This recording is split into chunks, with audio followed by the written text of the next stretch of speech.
The Wonderful Wizard of Oz by L. Frank Baum. Chapter 1. The Cyclone.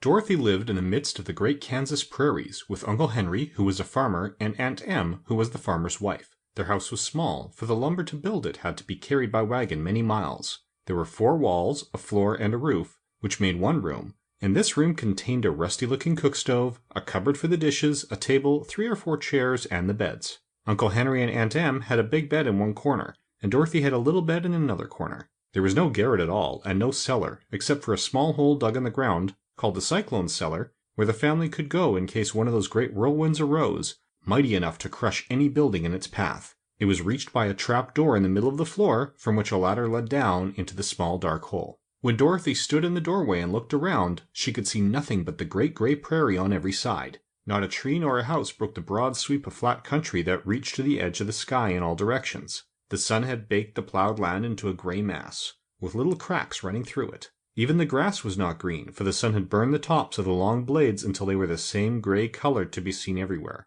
Once the house had been painted, but the sun blistered the paint and the rains washed it away, and now the house was as dull and gray as everything else. When Aunt Em came there to live, she was a young, pretty wife. The sun and wind had changed her too. They had taken the sparkle from her eyes and left them a sober gray. They had also taken the red from her cheeks and lips, and they were gray also. She was thin and gaunt, and never smiled now. When Dorothy, who was an orphan, first came to her, Aunt Em had been so startled by the child's laughter that she would scream and press her hand upon her heart whenever Dorothy's merry voice reached her ears, and she still looked at the girl with wonder that she could find anything to laugh at. Uncle Henry never laughed. He worked hard from morning till night and did not know what joy was. He was gray also, from his long beard to his rough boots, and he looked stern and solemn and rarely spoke. It was Toto that made Dorothy laugh and saved her from growing as gray as her other surroundings. Toto was not gray. He was a little black dog with long silky hair and small black eyes that twinkled merrily on either side of his funny wee nose. Toto played all day long, and Dorothy played with him and loved him dearly. Today, however, they were not playing. Uncle Henry sat upon the doorstep and looked anxiously at the sky, which was even grayer than usual. Dorothy stood in the door with Toto in her arms and looked at the sky too. Aunt Em was washing the dishes. From the far north they heard a low wail of wind, and Uncle Henry and Dorothy could see where the long grass bowed in waves before the coming storm. There now came a sharp whistling in the air from the south, and as they turned their eyes that way they saw ripples in the grass coming from that direction also. Suddenly Uncle Henry stood up. "There's a cyclone coming, Em," he called to his wife. "I'll go look after the stock." Then he ran toward the sheds where the cows and horses were kept. Aunt Em dropped her work and came to the door. One glance told her of the danger close at hand.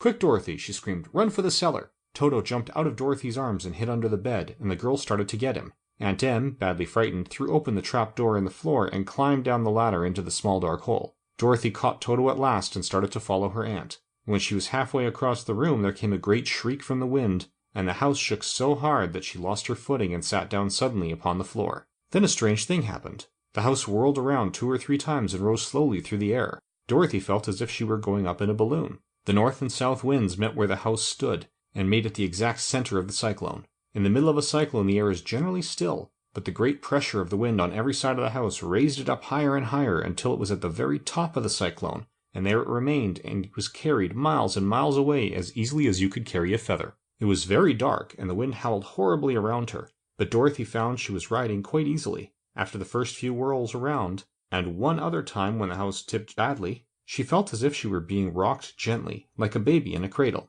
Toto did not like it. He ran about the room, now here, now there, barking loudly, but Dorothy sat quite still on the floor and waited to see what would happen. Once Toto got too near the open trap door and fell in, and at first the little girl thought she had lost him, but soon she saw one of his ears sticking up through the hole, for the strong pressure of the air was keeping him up so that he could not fall. She crept to the hole, caught Toto by the ear, and dragged him into the room again, afterward closing the trap door so that no more accidents could happen. Hour after hour passed away, and slowly Dorothy got over her fright, but she felt quite lonely, and the wind shrieked so loudly all about her that she nearly became deaf. At first she had wondered if she would be dashed to pieces when the house fell again, but as the hours passed and nothing terrible happened, she stopped worrying and resolved to wait calmly and see what the future would bring. At last she crawled over the swaying floor to her bed and lay down upon it, and Toto followed and lay down beside her. In spite of the swaying of the house and the wailing of the wind, Dorothy closed her eyes and fell fast asleep.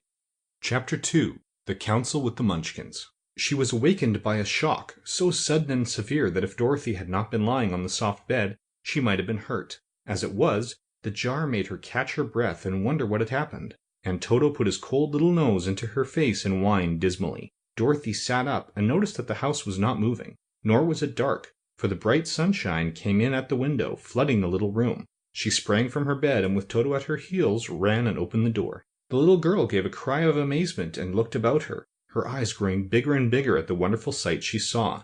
The cyclone had set the house down very gently, for a cyclone, in the midst of a country of marvelous beauty. There were lovely patches of greensward all around, with stately trees bearing rich and luscious fruits. Banks of gorgeous flowers were on every hand, and birds with rare and brilliant plumage sang and fluttered in the trees and bushes. A little way off was a small brook, rushing and sparkling along between green banks, and murmuring in a voice very grateful to a little girl who had lived so long on the dry gray prairies. While she stood looking eagerly at the strange and beautiful sights, she noticed coming toward her a group of the queerest people she had ever seen. They were not as big as the grown folks she had always been used to, but neither were they very small. In fact, they seemed about as tall as Dorothy, who was a well-grown child for her age, although they were, so far as looks go, many years older. 3 were men and 1 a woman, and all were oddly dressed. They wore round hats that rose to a small point a foot above their heads, with little bells around the brims that tinkled sweetly as they moved. The hats of the men were blue, the little woman's hat was white,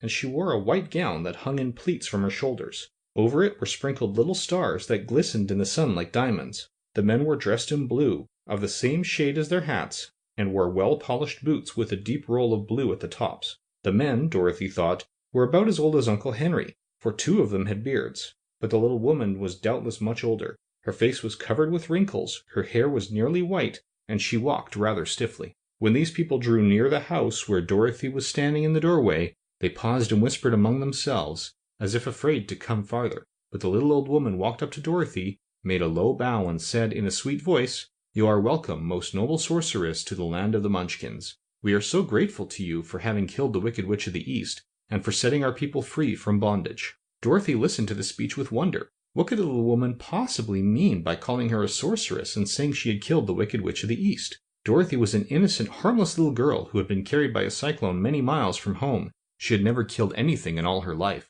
But the little woman evidently expected her to answer, so Dorothy said with hesitation, "You are very kind, but there must be some mistake. I have not killed anything." "Your house did anyway," replied the little old woman with a laugh, "and that is the same thing. See?" she continued, pointing to the corner of the house. "There are her 2 feet, still sticking out from under a block of wood." Dorothy looked and gave a little cry of fright. There indeed, just under the corner of the great beam of the house rested on, 2 feet were sticking out, shod in silver shoes with pointed toes. "Oh dear," cried Dorothy, clasping her hands together in dismay. "The house must have fallen on her. Whatever shall we do?" "There is nothing to be done," said the little woman calmly. "But who was she?" asked Dorothy. "She was the Wicked Witch of the East, as I said," answered the little woman. "She has held all the Munchkins in bondage for many years, making them slave for her night and day. Now they are all set free, and are grateful to you for the favor." "Who are the Munchkins?" inquired Dorothy. "They are the people who live in this land of the East, where the Wicked Witch ruled." "Are you a Munchkin?" asked Dorothy. "No, but I am their friend, although I live in the land of the North. When they saw the Witch of the East was dead, the Munchkins sent a swift messenger to me, and I came at once. I am the Witch of the North." "Oh, gracious!" cried Dorothy. "Are you a real witch?" "Yes, indeed," answered the little woman, "but I am a good witch, and the people love me. I am not as powerful as the Wicked Witch was who ruled here, or I should have set the people free myself." "But I thought all witches were wicked," said the girl, who was half frightened at facing a real witch. "Oh no, that is a great mistake. There are only 4 witches in all the land of Oz, and 2 of them, those who live in the North and the South, are good witches. I know this is true, for I am one of them myself, and cannot be mistaken. Those who dwelt in the East and the West were indeed wicked witches, but now that you have killed one of them, there is but one wicked witch in all the land of Oz, the one who lives in the West." "But," said Dorothy after a moment's thought, "Aunt Em has told me that the witches were all dead, years and years ago." "Who is Aunt Em?" inquired the little woman. "She is my aunt who lives in Kansas, where I came from." The Witch of the North seemed to think for a time, with her head bowed and her eyes upon the ground. Then she looked up and said, "I do not know where Kansas is, for I have never heard that country mentioned before. But tell me, is it a civilized country?" "Oh, yes," replied Dorothy. "Then that accounts for it. In the civilized countries I believe there are no witches left, nor wizards, nor sorceresses, nor magicians. But, you see, the land of Oz has never been civilized. for we are cut off from all the rest of the world. Therefore we still have witches and wizards amongst us." "Who are the wizards?" asked Dorothy. "Oz himself is the great wizard," answered the witch, sinking her voice to a whisper. "He is more powerful than all the rest of us together.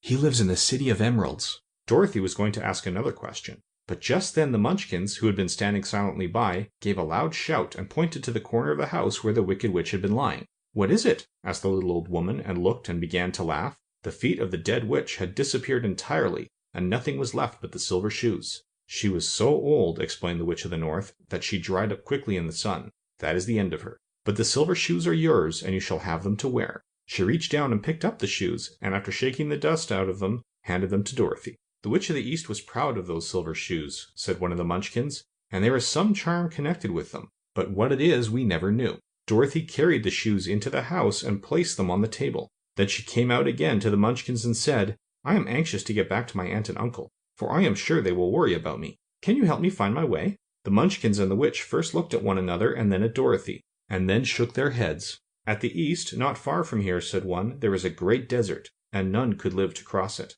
"It is the same at the south," said another, "for I have been there and seen it. The south is the country of the Quadlings." "I am told," said the third man, "that it is the same at the west, and that country where the Winkies live is ruled by the Wicked Witch of the West, who would make you her slave if you passed her way." "The north is my home," said the old lady, "and at its edge is the same great desert that surrounds this land of Oz. I'm afraid, my dear, you will have to live with us." Dorothy began to sob at this, for she felt lonely among all these strange people. Her tears seemed to grieve the kind-hearted Munchkins, for they immediately took out their handkerchiefs and began to weep also. As for the little old woman, she took off her cap and balanced the point on the end of her nose while she counted 1, 2, 3 in a solemn voice. At once the cap changed to a slate on which was written in big white chalk marks, "Let Dorothy go to the City of Emeralds." The little old woman took the slate from her nose and, having read the words on it, asked, "Is your name Dorothy, my dear?" "Yes," answered the child, looking up and drying her tears. "Then you must go to the City of Emeralds. Perhaps Oz will help you." "Where is this city?" asked Dorothy. "It is exactly in the center of the country and is ruled by Oz, the great wizard I told you of." "Is he a good man?" inquired the girl anxiously. "He is a good wizard. Whether he is a man or not I cannot tell, for I have never seen him." "How can I get there?" asked Dorothy. "You must walk. It is a long journey, through a country that is sometimes pleasant and sometimes dark and terrible. However, I will use all the magic arts I know of to keep you from harm." "Won't you go with me?" pleaded the girl, who had begun to look upon the little old woman as her only friend. "No, I cannot do that," she replied, "but I will give you my kiss, and no one will dare injure a person who has been kissed by the Witch of the North." She came close to Dorothy and kissed her gently on the forehead. Where her lips touched the girl they left a round, shining mark, as Dorothy found out soon after. "The road to the City of Emeralds is paved with yellow brick," said the witch, "so you cannot miss it. When you get to Oz, do not be afraid of him, but tell your story and ask him to help you. Goodbye, my dear." The three Munchkins bowed low to her and wished her a pleasant journey, after which they walked away through the trees. The witch gave Dorothy a friendly little nod, whirled around on her left heel 3 times, and straightway disappeared, much to the surprise of little Toto, who barked after her loudly enough when she was gone, because he had been afraid even to growl while she stood by. But Dorothy, knowing her to be a witch, had expected her to disappear in just that way, and was not surprised in the least. End of chapter 2.